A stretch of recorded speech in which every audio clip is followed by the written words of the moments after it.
Masyarakat di Kecamatan Sitopeng menyambut antusias sentra vaksinasi coronavirus yang digelar di Puskesmas Sitopeng, Kota Cirebon, Jawa Barat.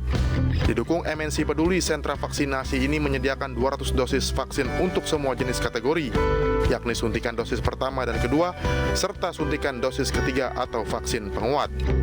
Pihak MNC Peduli yang memang sangat respon dan sangat perhatian kepada kesehatan, terutama di bidang vaksinasi. Memang untuk pelaksanaan vaksin di kita itu sudah ditetapkan tiap hari Jumat. Jadi masyarakat pun sudah tahu bahwa hari Jumat setengah 8 sampai dengan jam 11 itu ada pelaksanaan vaksin di puskesmas. Pada warga masyarakat kami himbau untuk tetap melaksanakan kegiatan vaksinasi ini, terutama yang sekarang sedang kami kejar adalah kegiatan vaksinasi booster. Sentra vaksinasi di Puskesmas Sitopeng menjadi bentuk dukungan MNC Peduli dalam program percepatan vaksinasi nasional. Pandemi ini sudah cukup lama ya, dan salah satu cara untuk kita menanganinya adalah melalui vaksinasi, yaitu aksi preventif. Jadi kami di MNC Peduli ingin berkontribusi dengan mengadakan vaksinasi massal. Kegiatan ini merupakan langkah bersama dalam membentuk kekebalan komunal dalam memerangi pandemi.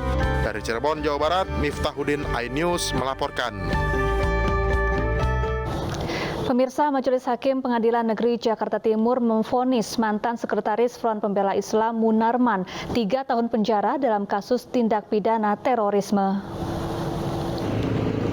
Munarman dinyatakan bersalah melanggar pasal 13 huruf C Undang-Undang Terorisme tentang penyembunyian informasi terkait tindak pidana terorisme. Vonis Munarman lebih ringan dari tuntutan sebelumnya, yakni 8 tahun penjara oleh jaksa penuntut umum.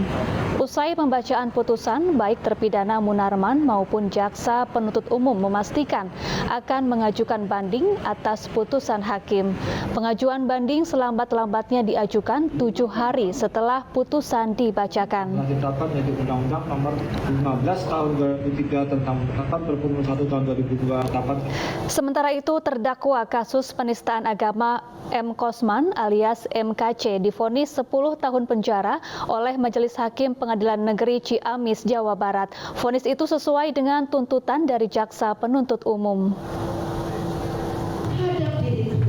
Vonis dibacakan Hakim Ketua Vivi Purnamawati di Pengadilan Negeri Ciamis, Jawa Barat. KC dinyatakan terbukti bersalah melanggar pasal 14 ayat 1 Undang-Undang Nomor 1 Tahun 1946 tentang Peraturan Hukum Pidana sebagaimana dalam dakwaan primer. Terkait vonis ini, penasihat hukum menyatakan banding. Tim hukum KC kecewa karena tidak ada hal yang meringankan. Namun Majelis Hakim menyatakan vonis tersebut dijatuhkan dikurangi dari masa penangkapan dan penahanan yang telah dijalani. KC ditahan di Lapas Kelas 2B Ciamis, Jawa Barat.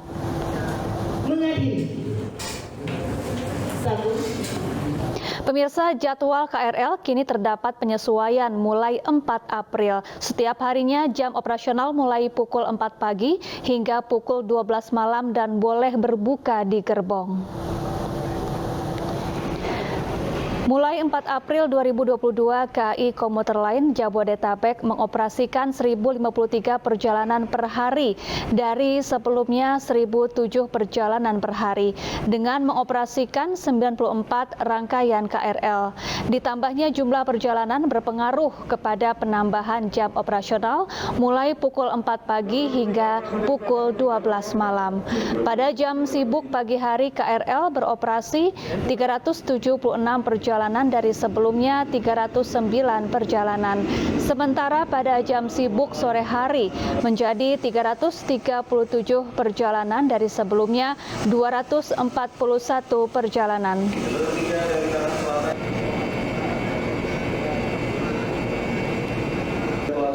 Dan untuk informasi selengkapnya soal operasional KRL sepanjang bulan Ramadan, kita sudah tersambung dengan Ane Purba, VP Corporate Sekretari KAI Komuter. Selamat sore, Bu Ane. Selamat sore. Ya, Bu Ane, KAI Komuter mengizinkan para penumpangnya berbuka puasa di dalam gerbong KRL. Seperti apa aturannya, Bu? Ya, jadi kepada pengguna jasa komuter lain memang yang sedang melaksanakan ibadah puasa Ramadan, ini ketika memang buka puasa kami memperbolehkan untuk buka baik di stasiun ataupun di atas KRL, tetapi dengan makan dan minum secukupnya, kemudian kembali menggunakan masker dan protokol kesehatan supaya ibadah kita bisa lancar dan kita tetap bisa mendukung protokol kesehatan. Jadi ini adalah salah satu kebijakan karena kan komuter ini kan bolak-balik ya, aktif setiap hari dan mereka memang berada di stasiun dan di atas KRL itu hampir ya ini masih dalam perjalanan ya. Kalau mereka pulang jam 5, kemudian pulang setengah 5 itu pasti masih berada di atas KRL ataupun sedang antri di stasiun. Sehingga kebijakan ini kami perbolehkan tetap dengan protokol kesehatan. Ya, jadi hanya jenis makanan dan minuman tertentu saja yang boleh dikonsumsi di dalam KRL ini. Ada ya untuk semuanya ya, sebisa mungkin kita batalkan puasa dengan makan dan minuman kecil sehingga kita tetap bisa melakukan protokol kesehatan. Untuk makan besarnya kami harapkan pengguna jasa komuter lain bisa melakukannya setelah di luar KRL ataupun di luar stasiun. Baik. Ya. Ini apakah ada batas waktu para penumpang boleh mengonsumsi makanan di dalam KRL ini, Bu? Ya, ini 1 jam ya, 1 jam setelah memang buka puasa kami perbolehkan, tapi bukan berarti 1 jam itu kita bebas makan apapun atau membuka masker selama 1 jam, tidak.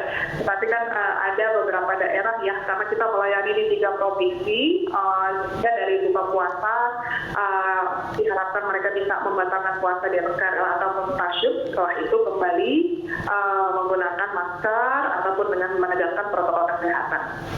Baik, terima kasih Bu Ana Purba atas penjelasannya dan telah bergabung bersama kami di iNews Sore. Pemirsa, usai sudah kebersamaan kita dalam iNews Sore hari ini. Tetap jaga protokol kesehatan karena pandemi belum usai. Saya Syafaati Suryo, terima kasih dan sampai jumpa.